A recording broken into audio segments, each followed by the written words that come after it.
Narsingi drugs కేసులో కీలక పరిణామం చోటు చేసుకుంది. ఈ కేసుకు సంబంధించి మరో 30 మంది వీఐపీలను పోలీసులు గుర్తించారు. ఈ 30 మంది వీఐపీలకు నోటీసులు ఇచ్చేందుకు పోలీసులు రంగం సిద్ధం చేశారు. ప్రముఖ కంపెనీలతో పాటు కొన్ని కంపెనీల యజమానులకు ఈ కేసుతో సంబంధాలున్నట్లు తేల్చారు. ఇప్పటికే ఈ కేసులో హీరోయిన్ రకుల్ ప్రీత్ సింగ్ సోదరుడు అమన్ను పోలీసులు అరెస్టు చేశారు. అయితే అమన్ను అదుపులోకి తీసుకున్నప్పుడు 19 మంది వీఐపీలను గుర్తించిన పోలీసులు వారికి కూడా నోటీసులు ఇచ్చారు. మొత్తంగా ఈ కేసులో ఇప్పటి వరకు 50 మంది వీఐపీలను పోలీసులు గుర్తించారు.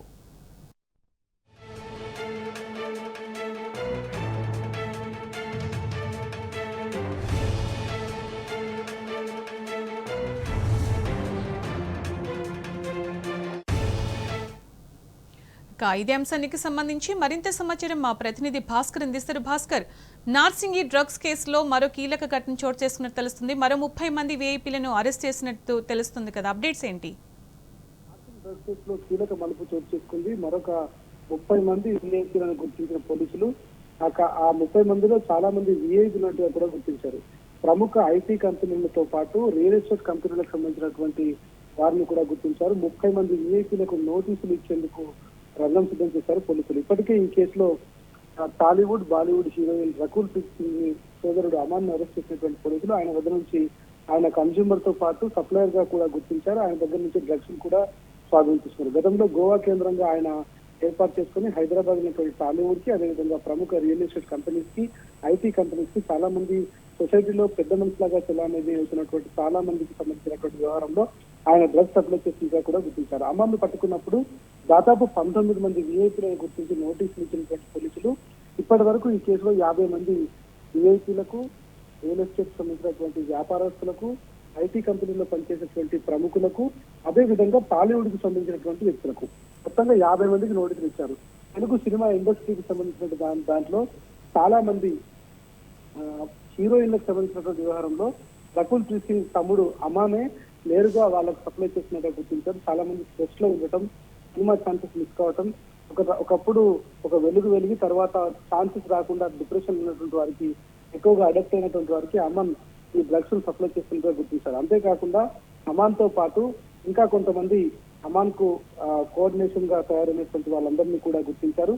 వాళ్ళు ఎవరెవరికి డ్రగ్స్ సప్లై చేస్తున్నారు, ఎక్కడి నుంచి వీళ్ళకి డ్రగ్స్ వస్తుంది, వీళ్ళు డ్రగ్స్ తీసుకొచ్చి ఏ మార్గం ద్వారా డ్రగ్స్ తీసుకొచ్చి ఎట్లా సప్లై చేస్తున్నారు, వీటన్నింటినీ కూడా పోలీసులు ఇన్వెస్టిగేషన్ బయటపడాల్సినటువంటి అవసరం కనిపిస్తోంది.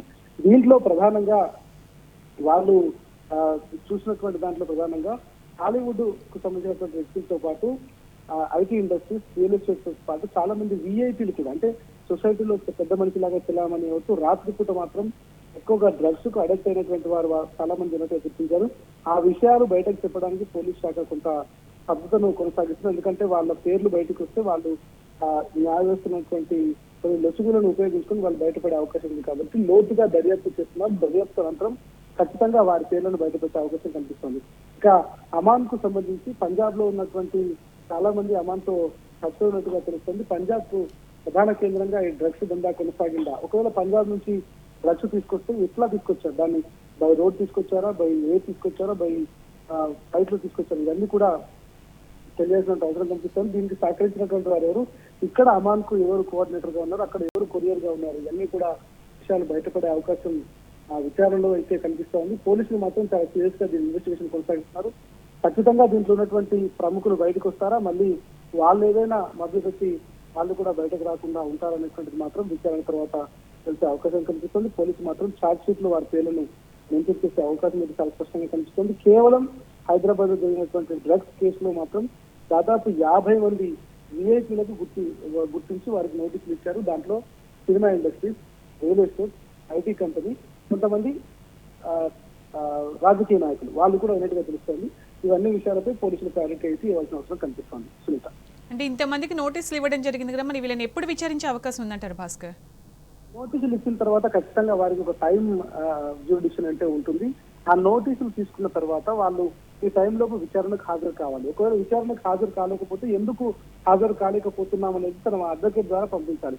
తర్వాత అంటే డ్రగ్స్ తీసుకున్న తర్వాత 24 గంటల తర్వాత మాత్రమే వాళ్ళలో వాళ్ళ రక్తంలో ఆ నమూనాలు ఉంటాయని చెప్తున్నారు. కానీ ఒకవేళ వాళ్ళు కంప్లీట్ గా అడక్ట్ అయి ఉంటే రెగ్యులర్ గా తీసుకున్నటువంటి అవకాశం ఉంటే వాళ్ళు దాంట్లో బయటపడేటువంటి అవకాశం ఉంటుంది.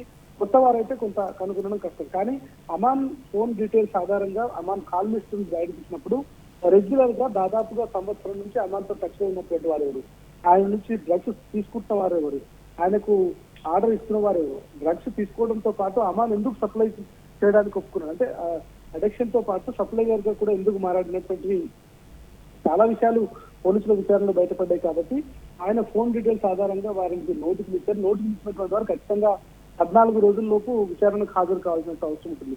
ఒకవేళ విచారణకు హాజరు కాలేకపోతే ఎందుకు విచారణకు హాజరు కాలేకపోతున్నారో వారు లాయర్ ద్వారా చెప్పాల్సిన అవసరం ఉంటుంది. దాంతో పోలీసులు ఆ సమాధానంతో సాటిస్ఫై అయితే వారిని నెక్స్ట్ డేట్ ఇచ్చి పిలుస్తారు. లేదు సాటిస్ఫై కాకపోతే ఖచ్చితంగా అదుపులోకి తీసుకుని విచారించేటువంటి అవకాశం ఉంటుంది. గతంలో బెంగళూరు డ్రగ్స్ కేసులో సైతం సీనియర్ నటి హేమకు సంబంధించినటువంటి ఆ వ్యవహారంలో తాను కళ్ళబొల్లి మాటలు చెప్తూ తను అక్కడ లేదని చెప్పింది. కానీ తర్వాత సీన్ కట్ చేసి తను అక్కడే ఉందని చెప్పడంతో బెంగళూరు పోలీసులు పరీక్ష నిర్వహించారు. ఆమె డ్రగ్స్ తీసుకున్నట్టుగా తెలిసింది. ఆ తర్వాత ఆమెను అరెస్ట్ చేశారు, జైలుకి పంపారు. తర్వాత బెయిల్ బయటకు వచ్చింది. ఇట్లాంటివి మచ్చుకు కొన్ని ఉదాహరణలు మాత్రమే. చాలా మంది ఇట్లాంటివి అడెక్ట్ అవుతున్నటువంటి పరిస్థితి కనిపిస్తోంది. ప్రధానంగా బాలీవుడ్ నుంచి టాలీవుడ్ కి డ్రగ్స్ దందా ప్రధానంగా కొనసాగుతున్నటువంటి నేపథ్యంలో రకుల్ ప్రీత్ సింగ్ ప్రాపర్ పంజాబ్ కు సంబంధించినటువంటి స్టేట్.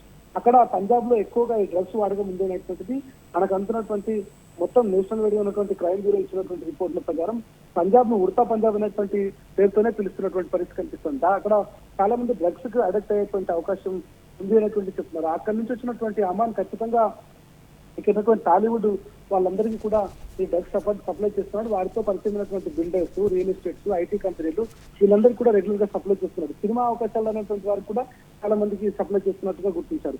అయితే ఎవరైతే నోటీసులు అందుకున్నారో వాళ్ళు కొంతమంది రాజకీయ నాయకులను ఉపయోగించుకొని బయటపడేందుకు వాళ్ళు విచారణకు హాజరు కాలేకపోతున్నారని చెప్పారు. కానీ పోలీసులు మాత్రం చాలా స్ట్రిక్ట్ గా ఉన్నారు. ఖచ్చితంగా విచారణకు హాజరు కావాలి. ఒకవేళ విచారణకు హాజరు కాకపోతే ఫర్దర్ గా ముందుకు వెళ్ళి వాళ్ళని అదుపులోకి తీసుకొని టెస్ట్ చేసి వాళ్ళు ఒకవేళ కన్జ్యూమరా లేదంటే సప్లయరా, వాళ్ళు రెగ్యులర్ గా కన్జ్యూమ్ చేస్తున్నారు ఇవన్నీ కూడా చూసుకొని కన్జ్యూమర్ అయితే వాళ్ళకు డిఎడక్షన్ చేయించడంతో పాటు కేసు నమోదు చేస్తారు. ఒకవేళ సప్లయర్ అయితే కేసు నమోదు చేసి జైలు పంపుతారు. దీంట్లో అనేక రకాల సెక్షన్స్ ఉన్నాయి కాబట్టి దాని ప్రకారం ముందుకు వెళ్ళే అవకాశం ఉంటుంది. 14 రోజుల్లోపు నోటీసుకు స్పందించి ఎవరైతే విచారణకు హాజరు కాలేరు వారిపైన మాత్రం ఖచ్చితంగా పోలీసులు లా ప్రకారం ముందుకు వెళ్ళేటువంటి అవకాశం అయితే కనిపిస్తోంది. ఇప్పటి వరకు జరిగినటువంటి విచారణలో 50 మంది Tollywood, real estate, IT company, రాజకీయ నాయకుల పిల్లలతో పాటు చాలా మంది ఉన్నట్టుగా తెలుస్తోంది. వారందరి పేర్లు పోలీసులు బహుశా క్లారిటీ ఇవ్వాల్సినటువంటి అవసరం కనిపిస్తోంది. అది వస్తే పూర్తి స్థాయిలో వారిపైన చర్యలు తీసుకునే అవకాశం కనిపిస్తోంది. మరో 2 వారాల్లోపు వారి బండారం మొత్తం బయటపడే అవకాశం అయితే చాలా స్పష్టంగా కనిపిస్తోంది. Right Bhaskar, thank you.